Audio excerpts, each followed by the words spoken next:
This is not a sponsored video. Ever since Polaroid started making cameras again back in 2017, I think? That sounds about right, let's go with that. We've seen a huge influx in new instant photographers, which in my opinion is friggin' awesome. Anytime we see more people shooting film, that's a good thing. That said though, Polaroid has made a bunch of similar looking, similarly named cameras in the last few years. I mean, it's definitely not as bad as Sony, but it's still pretty messy. At first they were called Impossible, then Polaroid Originals, and now simply Polaroid. The whole thing is a little hard to follow, so hopefully I can help out. I've been messing with these new Polaroids since the One Step 2 came out, so I have a couple of years of experience. I've learned a few things along the way, and seeing these clips in a row makes me realize, man, I really must be getting wiser, because look at that beard, man. This isn't an in-depth review of all the cameras, but rather something to help you figure out at a glance which camera is right for you. I've already reviewed 2 of these 3 cameras at the time of uploading this video, so those in-depth reviews will be linked in the description below, and the Polaroid Now video is coming soon, trademarked, I promise. Before we get into their differences, I want to address a few quick things that these 3 cameras share in common. They are all built to be reminiscent of the 1977 Polaroid One Step, which is iconic AF TBH. You can Google those acronyms if you don't know them. All 3 of these cameras use both the 600 and I-type film. For the record, Polaroid created the I-type film exclusively for the new Polaroid cameras. The big difference between 600 and I-type film is the I-type film doesn't actually have a battery inside the film cartridge. This means that I-type film will not work with vintage Polaroid cameras. So if you're trying to get some film for your mom's old Polaroid camera, make sure you're not using I-type or you're gonna have a bad time. But speaking of those batteries, all 3 cameras have rechargeable lithium-ion batteries that charge via USB. In my experience, they all have pretty excellent battery life. And last but not least, they're pretty close to $100 each, the One Step Plus being a little bit more at $140 and the One Step 2 being a little bit less at $90. This is US dollars, by the way. Respecting chronological order despite the fact that time isn't real, we're gonna start with the One Step 2. Moving beyond the cameras the Impossible project put out, the One Step 2 started this new era of Polaroid. One immediate downside of the One Step 2 is the fact that Polaroid is no longer directly selling this camera from their website at the time of this video. They've been listed as sold out for a minute now, and they're not even on the main page anymore. Same deal with B&H, they're listed as no longer available. You can definitely find them on Amazon and used on eBay if you're cool with that. But if you want something new, this one's out of the question, at least for now. To make things slightly more confusing, the One Step 2 has 2 different models. You can tell the difference by the viewfinder tube. That model is aptly named the One Step 2 VF, short for viewfinder. The One Step 2 I own didn't have the viewfinder tube, and in respect to the other cameras we're going to discuss, I'd say miss me with that non-viewfinder life.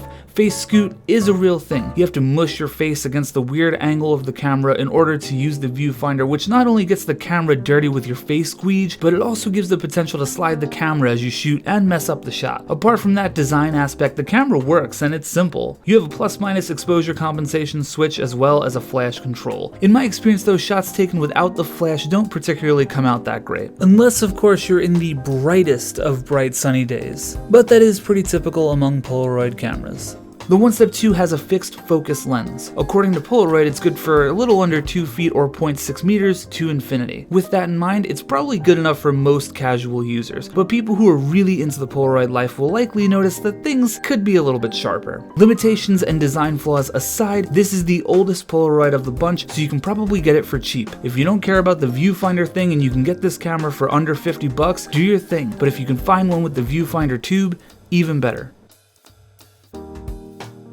Next up, we have the Polaroid One Step Plus. The One Step Plus was a major leap forward for Polaroid in my opinion. They took the bits that worked about the One Step 2 and improved them. Think Doom 2016 to Doom Eternal. And by the way, if you're one of those people who hate the Marauder, do me a favor and just unsubscribe right now. Thank you. The One Step Plus adds the ability to link your camera to your phone via Bluetooth for all sorts of creative and manual controls, from long exposures to light painting.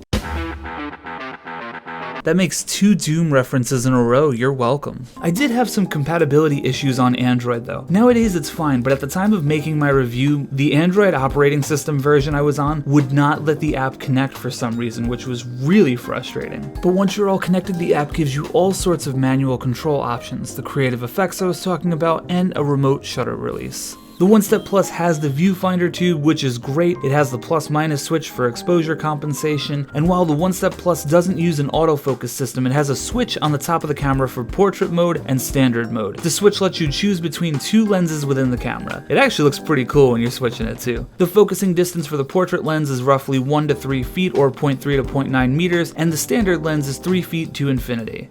And according to Polaroid, not beyond that. Sorry, Buzz. They also recommend that if you're shooting the portrait lens to keep your subject within 2 feet or that 0.6 meter region for the sweet spot, meaning the sharpest focus. And if you're on the standard lens, the sweet spot is about 5 feet away or 1.6 meters. Look at me learning metric. Thanks, YouTube, and thanks to all my subscribers not from America, making me feel stupid for not knowing metric. The focusing switch is a cool system that goes with the theme of giving the user more control, but I'm not gonna lie to you, there have been times where I've completely blown a few shots by forgetting that I had the thing set to portrait mode and then shot landscapes. In that scenario, those photos were, of course, completely out of focus. Last but not least, we have the Polaroid Now. It's my Polaroid, and I need it now! The Now is the newest camera in their lineup, and it is a much simpler camera than the other two. There's less to the camera, and it gives you a more point-and-shoot style experience. You're not manually choosing the focus anymore, rather you're back to an autofocus system, which is pretty damn accurate in my experience so far. I actually didn't realize this at first either, but the autofocus system does use two lenses like the Polaroid One Step Plus. It's two fixed focus zones of 0.55 meters to 1.3 meters and 0.6 to infinity. The viewfinder tube is of course a welcome addition, but on this camera I feel like it's a little less accurate than the other ones, which is kind of odd. Like for example, this frame right here, I definitely didn't see the door in the viewfinder unless I moved at the last second, which is possible, I suppose. But like this one here too, I didn't see the ledge that I was leaning on and it just kind of came out in the photo. You also lose the dedicated switch for the exposure compensation. On this model, you have to hold the flash button to enter exposure compensation mode and then tap it over and over again to set it either into the plus or the minus region. It's a mild inconvenience, but it does eat up time while you're shooting, and honestly, I just prefer a physical switch for this one. The flash override on the camera is actually pretty useful. If you're shooting sunset or you're just in good daylight, the photos without flash come out pretty beautifully, which is something I can't say about the other two cameras. The non-flash photos, ironically, are probably some of my favorite Polaroids I've ever taken. Removing the Bluetooth connectivity was baffling to me at first. I didn't understand why Polaroid did it. The Polaroid Now felt like a major step back in my opinion, but as I used it more, I realized the two cameras just fill two very different roles for two very different types of users. But some of the creative functions from the Bluetooth app are not completely removed. For example, you can still do double exposures without the app. All you have to do is press the self-timer button twice to enable double exposure mode. The display will flash 1 until the first shot is taken, and then 2 until the second shot is taken. And there you go, then the photo will just eject as normal. So before I wrap things up here, I want to make one thing really clear. That rhymed. Unintentional. You might have noticed that the photos from the Polaroid Now look the best, and I completely agree with you, but it's important to keep in mind that this has a lot more to do with the film than the camera itself. Over the years, the film has become more and more reliable. When I first started shooting these Polaroids back with the One Step 2, the film had a lot of problems, and I mentioned that in my reviews. I mentioned that in the One Step Plus as well. But now in 2020, it seems like they really have improved the formula.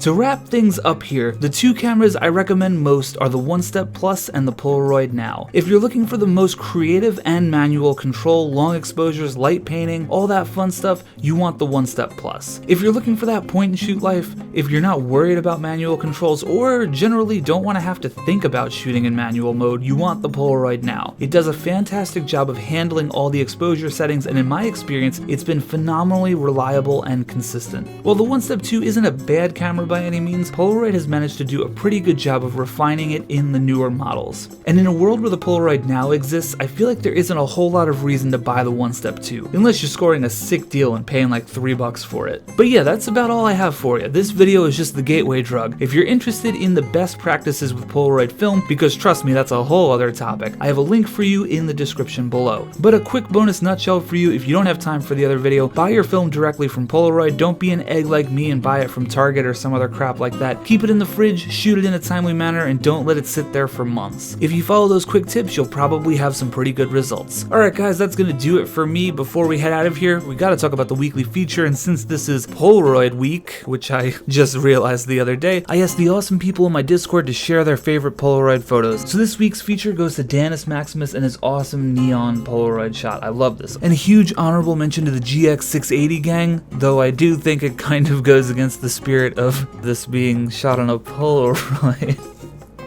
Still, awesome shot. Alright guys, you know what to do. Smash that like button, hit the subscribe, leave me a comment, and tell me what you're doing right after you finish watching this video. What's next on the agenda? What'd you have for breakfast? Yeah. And I also realized a horrible transgression in the last video. I didn't have Bike Guy and Canadian Guy at the end, so we have to rectify that. We'll do them twice this time. I'll play them twice to make up for last week. I'm very sorry.